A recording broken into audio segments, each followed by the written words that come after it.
కూటమి ప్రభుత్వం TTD chairman BR నాయుడుపై fire అయ్యారు మాజీ మంత్రి అంబటి రాంబాబు. దేవుడిని అడ్డు పెట్టుకుని సీఎం చంద్రబాబు రాజకీయాలు చేస్తున్నారని ఆరోపించారు అంబటి. నిన్న కుటుంబ సమేతంగా శ్రీవారిని దర్శించుకుని వెంకమాంబ అన్నప్రసాద కేంద్రంలో ప్రసాదం మెయింటెనెన్స్ బావుందని కితాబిచ్చానన్నారు.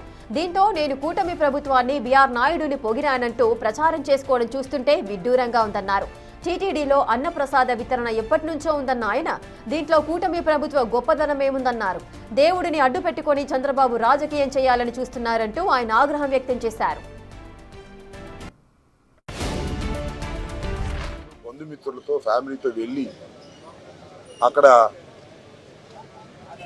దర్శనం చేసుకున్న తర్వాత వెంగమాంబ ఉచిత భోజనశాలకు వెళ్ళి భోంచేశాను. భోజనం చాలా బాగుంది అని ప్రశంసించాను.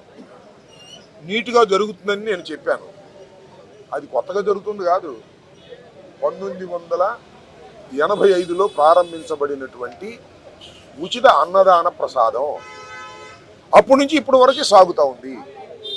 27,000 కోట్ల రూపాయలు దానికి నీబోటి వాళ్ళు ధర్మాత్ములు ఇచ్చారు. ఆ డబ్బులన్నీ ఉన్నాయి. నీట్గా చేస్తున్నారు. ఎప్పుడు చేస్తున్నారు? బీఆర్ నాయుడు వచ్చిన దగ్గర నుంచే చేయట్లా, కూటమి ప్రభుత్వం వచ్చిన దగ్గర నుంచే చేయట్లా, 85 నుంచి చేస్తున్నారు.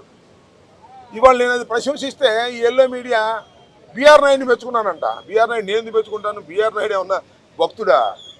బీఆర్ నాయుడు అనే వ్యక్తి ఒక వ్యాపారస్తుడు, ఒక పొలిటికల్ బ్రోకర్. ఆ బీఆర్ నాయుడిని నేను మెచ్చుకున్నానని, ఆ బీఆర్ నాయుడికి ప్రశంసలు అందించానని ఎవరు చెబుతున్నారు? బీఆర్ నాయుడు ఛానల్లో చెబుతున్నారు.